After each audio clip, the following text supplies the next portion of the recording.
आपको सुनकर ये हैरानी होगी कि कैफीन की मात्र एक मॉलिक्यूल को सिमुलेट करने में हमारे आज के सबसे ताकतवर सुपर कंप्यूटर्स के भी पसीने छूट जाएंगे, जबकि सुपर कंप्यूटर्स बहुत ही पावरफुल होते हैं और इतने पावरफुल होने के बावजूद ये सिर्फ एक छोटे से मॉलिक्यूल को भी सिमुलेट नहीं कर पा रहे हैं। सबसे पहले तो ये समझ लेते हैं कि सिमुलेशन की जरूरत क्यों है। देखिए, सिमुलेशन किसी भी रियल वर्ल्ड प्रोसेस या सिस्टम का मॉडल या इमिटेटिव रिप्रेजेंटेशन यानी नकल होता है। इससे हमें एक्सपेरिमेंटेशन और एनालिसिस करने में मदद मिलती है, बिना उस रियल थिंग को डायरेक्टली मैनिपुलेट किए। लेकिन यहाँ आपको सुनकर थोड़ा अजीब लग रहा होगा कि ऐसी क्या परेशानी आ रही है सिमुलेशन में। हम तो इवन होम कंप्यूटर से भी काफी चीजें सिमुलेट कर सकते हैं और आज के मौजूदा एडवांस्ड कंप्यूटिंग के जरिए हम weather forecasting models, flight simulators, car crash modelling, chemical process modelling या इलेक्ट्रिकल सर्किट मॉडलिंग जैसे कई कॉम्प्लेक्स सिमुलेशंस रन कर पा रहे हैं। इनफैक्ट वॉर गेम्स जैसे एडवांस्ड गेमिंग सिमुलेशंस भी बनाए जा रहे हैं। तो फिर एक छोटे से मॉलिक्यूल को सिमुलेट करने में इतना मुश्किल क्यों है? देखो, मॉलिक्यूलर लेवल पर सिमुलेशन करना एक अलग चैलेंज है। जब हम सब एटॉमिक लेवल पर जाते हैं तो वहां दुनिया एकदम ही अलग तरीके से बिहेव करती है। मॉलिक्यूलर सिमुलेशन के काफी फायदे और यूज केसेस हैं, जैसे ड्रग डिस्कवरी और मेडिसिन डेवलपमेंट। इसकी मदद से हम वैक्सीन डेवलपमेंट को काफी तेजी से आगे बढ़ा सकते हैं। आपको याद ही होगा, कोविड वैक्सीन डेवलप करने में काफी समय लग गया था। अगर उस वक्त हमारे पास क्वांटम कंप्यूटर्स होते तो ये सिर्फ कुछ ही मिनटों में सिमुलेट करके बता सकता था कि वायरस ह्यूमन सेल्स के साथ कैसे इंटरेक्ट करता है, और इससे वैक्सीन रिसर्च काफी स्पीड अप हो सकती थी। एक और एग्जांपल दूं तो सिमुलेशन की मदद से ही हमने ग्राफीन डेवलप किया है, एक सुपर स्ट्रॉन्ग और अल्ट्रा लाइट मटेरियल जिसका इलेक्ट्रॉनिक्स और स्पेस टेक्नोलॉजी में काफी पोटेंशियल है। सिमुलेशन की मदद से हम ऐसे कैटलिस्ट डेवलप कर सकते हैं जो एफिशिएंटली कार्बन कैप्चर कर सकें, जो ग्लोबल वार्मिंग से लड़ने में मदद करेगा। और ये फूड और एग्रीकल्चर में भी काफी मददगार हो सकता है, जैसे बेटर फर्टिलाइजर्स डिजाइन करना, फूड प्रिजर्वेशन टेक्निक्स इंप्रूव करना और plant biology and crop improvement में नए इनोवेशंस लाना। तो ऐसे कई एग्जांपल्स हैं जहां बेटर सिमुलेशंस हमारे भविष्य को शेप करने वाले हैं। लेकिन ये सब इतना आसान नहीं है। अभी के मौजूदा क्लासिकल कंप्यूटर्स के लिए ये सब काफी मुश्किल सा साबित होता है। एंड जैसा मेरे पिछले वीडियो में जो क्वांटम कंप्यूटर्स के बारे में था, उस पे मैंने कैफीन मॉलिक्यूल को सिमुलेट करने के बारे में बात की। कैफीन एक ऐसा स्टिमुलेंट ड्रग जो सेंट्रल नर्वस सिस्टम को स्टिमुलेट करके अलर्ट करता है और एनर्जी लेवल को बढ़ाता है। ये कॉफी बीन्स, चाय की पत्तियों में, कोको बीन्स ऐसे कई पौधों में पाया जाता है। एक कप कॉफी में आपको कुछ 95 मिलीग्राम कैफीन मिल जाएगा, यानी कॉफी के एक बूंद विद नॉर्मल कैफीन कंसंट्रेशन में भी क्वाड्रिलियंस में कैफीन मॉलिक्यूल्स होते हैं। और उसमें से एक मॉलिक्यूल को सिमुलेट करने की बात हो रही है, और उस एक मॉलिक्यूल को सिमुलेट करने में भी एक क्लासिकल कंप्यूटर में 10⁻48 बिट्स की जरूरत पड़ेगी। और 10⁻48 एक बहुत बड़ा नंबर होता है।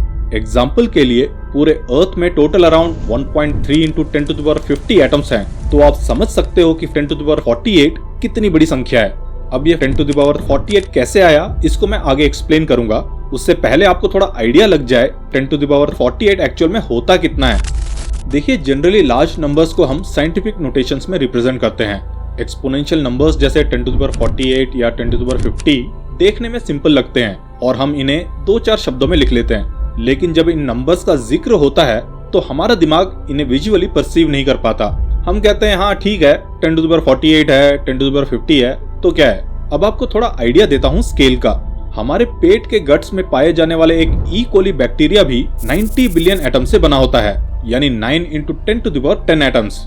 और अगर पूरे मानव शरीर की बात करें 70 kg का एक अडल्ट का, तो उसमें कम से कम 7 ऑक्टेलियन एटम्स होते हैं, यानी 7 × 10⁻27 एटम्स। मतलब 7 फॉलोड बाय 27 जीरोस। वैसे ये सब एस्टिमेशंस हैं जो साइज के हिसाब से वेरी करते हैं, लेकिन फिर भी ये संख्या काफी बड़ी होती है। ये इतना ज्यादा है कि ये संख्या हमारे ऑब्जर्वेबल यूनिवर्स में जितने स्टार्स हैं उनसे कहीं ज्यादा है, जो कि 200 सेक्सटेलियंस हैं, यानी 2 × 10⁻23। और जैसा कि मैंने बताया, पूरी पृथ्वी में एस्टिमेटेड 1.3 × 10⁻50 एटम्स हैं। अगर पूरे विजिबल यूनिवर्स की बात करें तो इसमें रफली 10⁻80 एटम्स हैं। ये वही यूनिवर्स है जिसका डायमीटर 93 बिलियन लाइट ईयर्स है, जिसमें 2 ट्रिलियन गैलेक्सीज हैं और हर गैलेक्सी में hundreds of billions of stars होते हैं। इन सभी को मिलाकर टोटल एटम्स की संख्या 10⁻80 के आसपास होती है। अब ये जो साइंटिफिक नोटेशन है, जैसे 10⁻80, ये सुनने में एक बहुत बड़ी संख्या जैसी तो नहीं लगती, लेकिन असल में ये एक अनइमेजिनेबल नंबर है। हमारे दिमाग के लिए इतने बड़े नंबर्स का ट्रू मीनिंग ग्रास्प करना काफी मुश्किल होता है। इसका एक सिंपल रीजन है, हमारा ब्रेन सिर्फ एवरीडे अमाउंट्स को प्रोसेस करने के लिए इवॉल्व हुआ है। हम सिर्फ उन्हीं संख्या को इजीली समझ सकते हैं जो हमारे स्केल पर होती है, जैसे 1, 10, 1000 या लाख। लेकिन जैसे जैसे हम नंबर्स को एक्सपोनेंशियली बढ़ाते हैं, वैसे वैसे इन्हें विजुअलाइज करना मुश्किल होता जाता है। अगर छोटी संख्याओं से समझें और एक मार्बल यानी कंचे को इन नंबर्स में रिप्रेजेंट करके देखें, तो 10 to the power 0 हो गया 1, यानी एक मार्बल या एक कंचा, और 10 to the power 2 होता है 100 मार्बल, शायद एक थैला भर जाए, और 10 to the power 3 हो गए 1000 मार्बल्स, जो एक बाल्टी भर जितना होगा। लेकिन जैसे जैसे हम संख्या बढ़ाते हैं, नंबर्स इमेजिनेशन से बाहर होने लगते हैं। जैसे कि 10 to the power 6 होता है 1 मिलियन मार्बल्स, जो एक रूम को फ्लोर से सीलिंग तक भर सकता है। ऐसा सिनेरियो शायद काफी लोगों ने नहीं देखा होगा। और अगर मैं 10 to the power 9 की बात करूं तो 1 बिलियन मार्बल्स हो जाएगा। हमने देखा कि 1 मिलियन मार्बल्स एक कमरा भर देते हैं, तो 1 बिलियन मार्बल्स 1000 कमरे भर देंगे। अब 1000 कमरे समझ रहे हो? मैं एक 2 BHK में रहता हूँ, हॉल, बाथरूम, किचन सब मिलाकर टोटल 5 कमरे जितना एरिया मान लेते हैं, और यहाँ हर फ्लोर पर 10 फ्लैट्स हैं। और अगर एक 20 मंजिला टावर हो तो उसमें 200 फ्लैट्स होंगे, यानी हमारे कैलकुलेशन के हिसाब से 1000 कमरे। तो 1 बिलियन मार्बल्स एक 20 मंजिला टावर को पूरी तरह से भर देंगे। बिलियन वर्ड हम अक्सर कैजुअली यूज कर लेते हैं, लेकिन जब इसे विजुअलाइज करने की कोशिश करते हैं तब समझ में आता है कि ये कितना मैसिव अमाउंट है। आप सोच सकते हो कि एक सर्टेन पॉइंट के बाद नंबर्स को इमेजिन करना कितना मुश्किल होता जा रहा है। तो अब अगर 10 to the power 12 यानी 1 ट्रिलियन मार्बल्स की बात करूं, तो वो ऐसे 20 मंजिला वाले 1000 टावर्स को मार्बल से भर देंगे। या दूसरे तरीके से कहूं तो एक पूरा शहर मार्बल से भर जाएगा। और अभी भी हम 10 to the power 80 के आसपास भी नहीं पहुंचे हैं। तो सोचो ये नंबर कितना अनइमेजिनेबल है। जब नंबर्स इतने बड़े हो जाते हैं तो इन्हें ग्रास्प करना मुश्किल हो जाता है, क्योंकि रियल लाइफ में हमारे पास ऐसा कुछ भी नहीं है जिससे हम इनका कंपैरिजन कर सकें। क्या आप 10 to the power 80 मार्बल्स की कल्पना कर सकते हैं? कोई नहीं कर सकता। ये बियॉन्ड ह्यूमन स्केल है। लेकिन वियर्डली हम 10 to the power 80 को सिर्फ 4-5 अक्षरों में लिख लेते हैं, और अगर इसको फुल्ली लिखें तो ये एक के बाद 80 जीरो होंगे। देखने में तो सिर्फ एक कागज भरने जितना लगेगा, लेकिन ये रियलिटी में कितना विशाल है ये समझना मुश्किल है। अगर आप एक्सपोनेंशियल पावर को और अच्छे से समझना चाहते हैं तो मैंने गूगल गियर पर एक वीडियो बनाया है। एक ऐसा मशीन जिसमें 100 गियर्स होते हैं। हर एक गियर तभी एक चक्कर पूरा लगा पाता है जब उससे पहले वाला गियर 10 चक्कर घूम चुका हो। और अगर इस मशीन को ब्रह्मांड के अस्तित्व यानी बिग बैंग के दौरान शुरू किया होता तो अब तक सिर्फ 18वें गियर को ही घूमते हुए देख पाते, और अभी तो 82 गियर्स और बाकी हैं। चौंक गए ना आप? ये एक दिमाग हिला देने वाला वीडियो है। इस वीडियो के 2 पार्ट्स बने हैं, उनका लिंक डिस्क्रिप्शन में मिल जाएगा, जरूर चेक करना। तो कहने का मतलब ये है कि एक्सपोनेंशियल नंबर्स को हम अंडर एस्टिमेट नहीं कर सकते।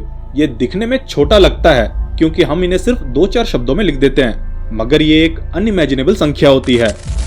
अब अगर हम कैफीन मॉलिक्यूल को सिमुलेट करने की बात करें, और जैसा मैंने बताया कि इसके लिए 10 to the power 48 बिट्स की जरूरत पड़ेगी, तो आई बिलीव अब आप अंदाजा लगा सकते हो कि 10 to the power 48 कितनी बड़ी संख्या होती है।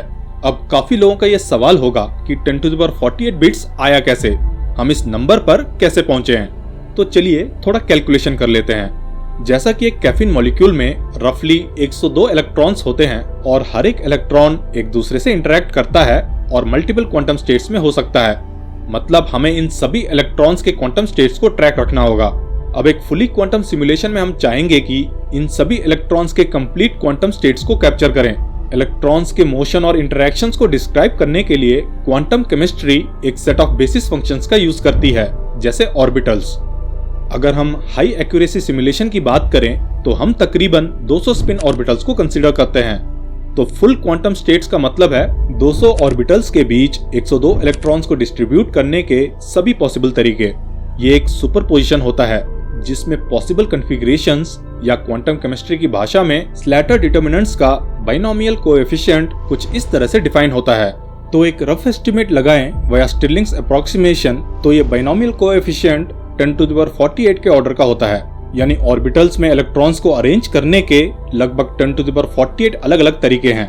अब क्लासिकल सिमुलेशन में full mini body quantum state को सही तरह से रिप्रेजेंट करने के लिए हमें हर एक कॉन्फ़िगरेशन के लिए एक कॉम्प्लेक्स नंबर स्टोर करना होगा, जो कि एक एम्पलीट्यूड होता है with real and imaginary parts. अगर रियल वर्ल्ड सिनेरियो देखें तो हर एक एम्पलीट्यूड को स्टोर करने के लिए डबल प्रिसिजन कॉम्प्लेक्स नंबर के फॉर्म में 128 बिट्स लगते हैं। लेकिन एक जेनरस सिंप्लीफिकेशन करते हैं और मान लेते हैं कि हम इतने एफिशिएंट हैं कि सिर्फ एक ही बिट पर कॉन्फ़िगरेशन से काम चल रहा है, तब भी हमें 10⁻48 बिट्स का स्टोरेज चाहिए होगा।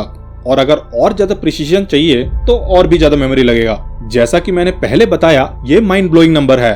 ये टोटल स्टोरेज रिक्वायरमेंट को एस्ट्रोनॉमिकल लेवल पर बढ़ा देता है। इसका सीधा मतलब ये है कि ये किसी भी क्लासिकल कंप्यूटर, चाहे वो सुपर कंप्यूटर ही क्यों ना हो, उनके बस की बात नहीं है। वहीं अगर क्वांटम कंप्यूटर की बात करें तो उन्हें इन सभी कॉन्फ़िगरेशंस को अलग अलग स्टोर करने और इंडिविजुअली मैनिपुलेट करने की जरूरत नहीं होती। अगर इलेक्ट्रॉन बिहेवियर को एक्यूरेटली कैप्चर करना हो और हम 200 स्पिन ऑर्बिटल्स चूज करते हैं तो थ्योरेटिकली हमें सिर्फ 200 लॉजिकल क्यूबिट्स वाले क्वांटम कंप्यूटर की जरूरत होगी। क्वांटम कंप्यूटर्स सुपरपोजिशन का यूज करके सारी कॉन्फ़िगरेशंस को पैरेलली प्रोसेस कर सकते हैं। इसी वजह से ये क्लासिकल कंप्यूटर से कहीं ज्यादा एफिशिएंट होते हैं। जहां एक क्लासिकल कंप्यूटर को फेयर एनफ 10⁻48 बिट्स चाहिए होती है, जो प्रैक्टिकली इम्पॉसिबल है, वहीं सिर्फ 200 लॉजिकल क्यूबिट्स वाला क्वांटम कंप्यूटर इसे आसानी से सिमुलेट कर सकता है। लेकिन एक इम्पॉर्टेंट बात, रियल वर्ल्ड क्वांटम कंप्यूटर्स में एरर करेक्शन बहुत जरूरी होता है और फॉल्ट टॉलरेंट क्वांटम कंप्यूटिंग के लिए हर एक लॉजिकल क्यूबिट्स के लिए कई सारे फिजिकल क्यूबिट्स चाहिए होते हैं, रफली 100 से 1000 फिजिकल क्यूबिट्स पर लॉजिकल क्यूबिट्स, ताकि हम स्टेबल 200 लॉजिकल क्यूबिट्स अचीव कर सकें। तो क्वांटम सिमुलेशन से काफी समय और पैसा बचेगा। Drug discovery and medical science में, मटेरियल साइंस एंड इंजीनियरिंग में, like developing stronger and lighter materials, developing nano technology, environmental science, food and agriculture, aerospace and space exploration जैसे कई फील्ड्स में इनोवेशंस को स्पीड अप किया जा सकता है। इसका एक और बड़ा एडवांटेज ये है कि हम डेंजरस और एक्सट्रीम कंडीशंस को वर्चुअल एनवायरनमेंट्स में सेफली टेस्ट कर सकते हैं और ये हमें कॉम्प्लेक्स फिजिकल प्रोसेसेस को एक्सप्लोर करने का एक पावरफुल टूल देता है। सो दोस्तों, आई होप आपको क्वांटम सिमुलेशन का कॉन्सेप्ट अब क्लियर हो गया होगा। अगर आप डिटेल में क्वांटम कंप्यूटर्स के बारे में जानना चाहते हैं तो वीडियो का लिंक आपको डिस्क्रिप्शन में मिल जाएगा। मिलते हैं आपसे नेक्स्ट वीडियो में। अपना कीमती समय देने के लिए धन्यवाद।